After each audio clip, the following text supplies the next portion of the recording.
The twin suns of Aravel rose slowly over the silver mountains, lighting the sky with soft orange and pale blue. Their light touched the crystal towers of the royal city and made them glow like fire trapped in ice.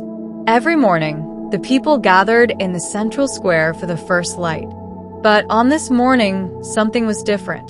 The crowd was quiet. Their eyes were all turned toward the steps of the Star Palace. Because today was the choosing day.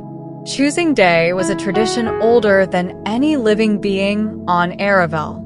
On this day, the princess of the royal line would meet potential partners from across the galaxy. It was meant to be a celebration, full of music, dancing, and hope. But this year, the celebration held a shadow. Princess Lyra, daughter of Queen Sereth, walked slowly behind the royal guards as she stepped onto the balcony. She was tall for her species, with soft violet skin that shimmered faintly in sunlight. But the shimmering wasn't what the crowd noticed. They noticed the scars. Deep, jagged marks ran across the left side of her face. They curved over her cheek, down her jaw, and disappeared below her collar.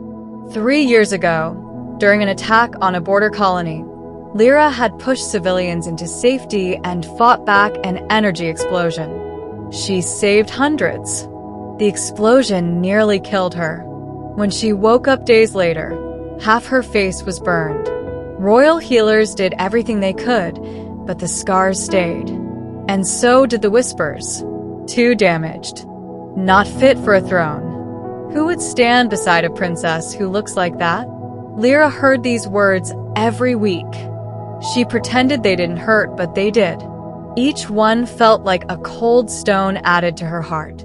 She lifted her chin as she faced the silent crowd. Her mother stood behind her, radiating strength.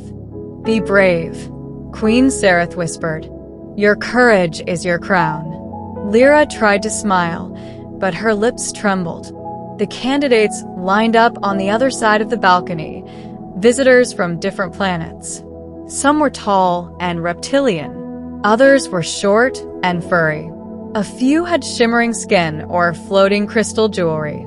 And at the very end of the line stood one human. Tall. Sweat on his forehead. Nervous but trying to hide it.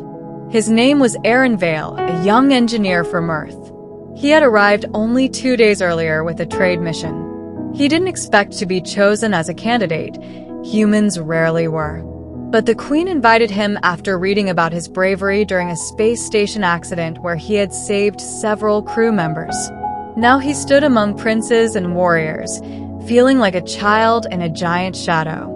Lyra's eyes moved across the line of candidates. Some avoided looking at her scars. Some forced polite smiles. A few whispered to each other, thinking she couldn't hear. "She looks worse than I expected. Her face. Gods, look at it. How can a royal look like that?" Her throat tightened. She turned away slightly to hide the scarred side of her face. Then her eyes met Aaron's. He didn't look away. He didn't fake a smile. And he didn't stare at her scars. He looked directly into her eyes with a warmth so simple and honest that her heart skipped.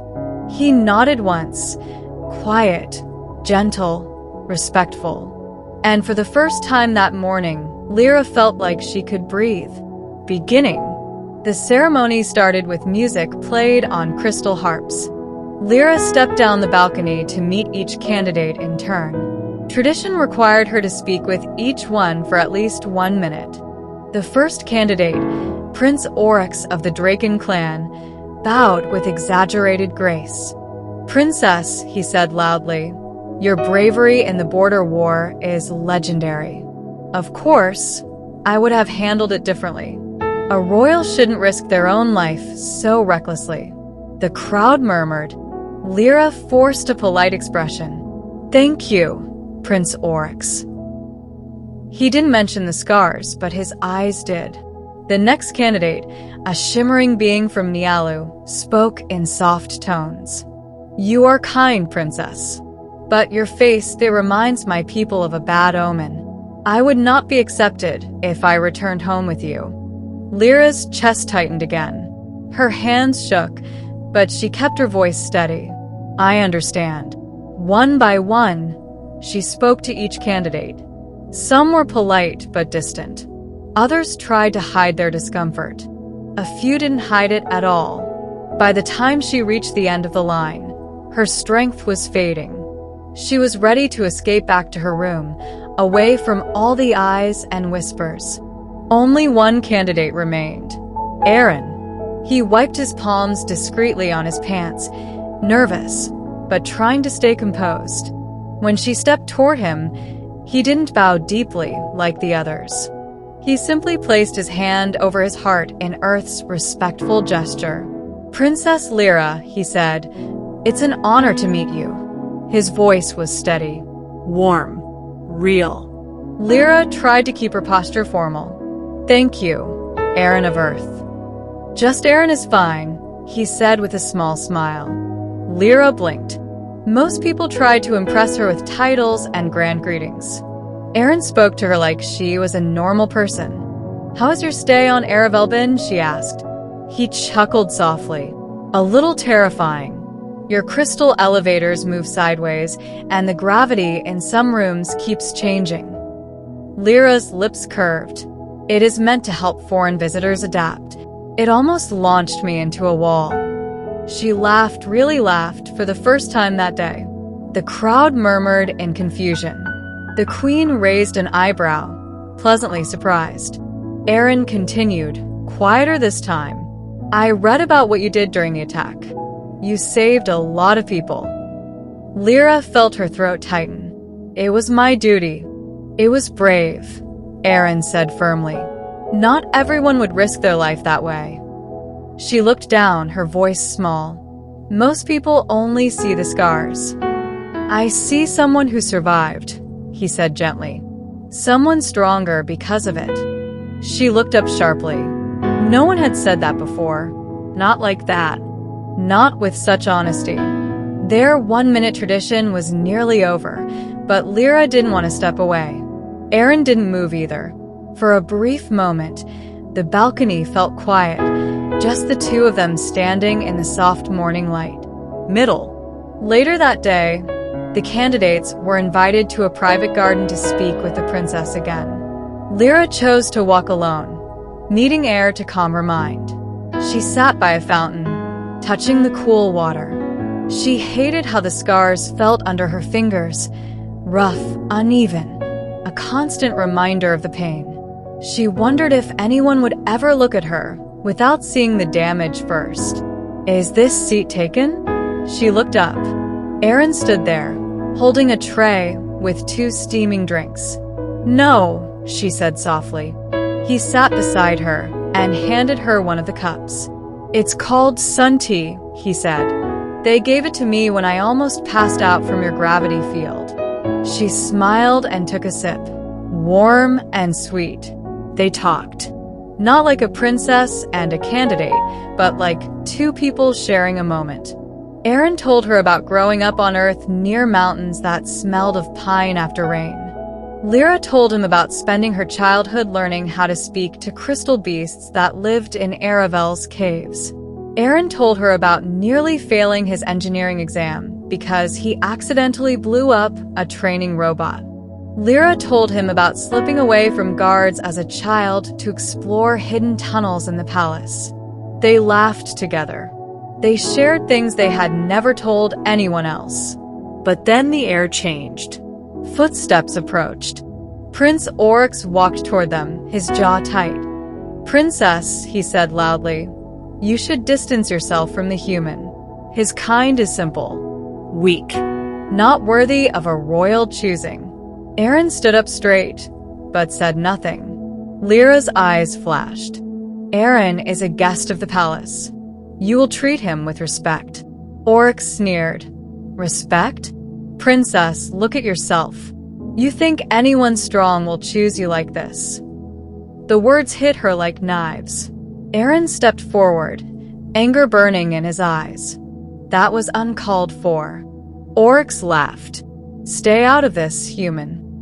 Lyra's breathing quickened. Old fear rose in her. The same fear she felt when she woke up after the explosion. But then Aaron stepped beside her. Not in front of her, not shielding her, but standing with her. "Princess," he whispered, "you don't have to prove anything to him." She swallowed, then lifted her chin. "You may leave, Prince Oryx," she said coldly. "You have shown me everything I need to know." Oryx stiffened, insult sharp on his tongue, but he bowed stiffly and walked away. Aaron turned back to Lyra. "Are you okay?" She nodded, though tears pricked the edges of her eyes. "Thank you," she whispered. He shook his head. "You don't need me to defend you. You're strong." She looked at him, and something inside her shifted like a door unlocking. "What if I don't feel strong?" she whispered. Aaron's voice softened. "Then lean on someone who sees you for who you truly are." Ending. The final choosing ceremony began at sunset. The sky glowed with deep purple, and floating lanterns drifted upward. The crowd filled the plaza again. The queen stepped forward. "Princess Lyra," she announced, "you may name the one you choose." Lyra's heart pounded. Each candidate stood in a line again. Some looked hopeful. Some looked proud. Oryx glared with confident arrogance. Aaron stood quietly at the end, his hands clasped, not expecting anything. The crowd fell silent. Lyra stepped forward, her voice trembling but loud. "I choose." She looked at the long line of alien nobles. Then she turned. "Aaron of Earth." Gasps filled the plaza. Some people shouted in confusion. Others whispered in shock. A few elders looked furious. Aaron froze, eyes wide. "Me?" Lyra walked toward him slowly, every step filled with courage she didn't know she had. "You are the only one," she said softly, "who did not look at my scars first. You talked to me, not to a title. You saw my heart, not my face." She held out her hand. Aaron hesitated only a moment before taking it gently. The queen smiled proudly. The council members argued among themselves. The crowd was split between surprise and wonder. Aaron whispered, "Are you sure?" Lyra nodded. "For the first time in years, I feel seen, safe, alive." He squeezed her hand. "And I'm honored," he said, voice thick with emotion. The queen raised her arms. "Let it be known across Aravel and the galaxy, the princess has chosen." The plaza erupted with mixed noise, cheers, cries, disbelief. But Lyra didn't care. Neither did Aaron. They stood together, holding hands as lanterns drifted into the sky. Later that night, as they walked through the quiet palace gardens, Aaron spoke softly. "You know," he said, "your scars don't make you less. They tell your story, a story of bravery." Lyra touched her cheek lightly. For the first time, she didn't feel shame. "Do they frighten you?" she asked. "No," he said simply. "They remind me that you survived when others wouldn't have." Lyra's eyes warmed. "And you chose me without fear." He smiled. There was nothing to fear. Above them, the twin moons rose, one silver, one blue, casting a soft glow over the garden. Lyra leaned her head gently on Aaron's shoulder. "I never thought anyone would choose me," she whispered. "Then let me be the first," he said, "and not the last." She laughed softly, hope blooming inside her chest. The scars were still there, but for the first time, they no longer felt like a burden. They felt like wings.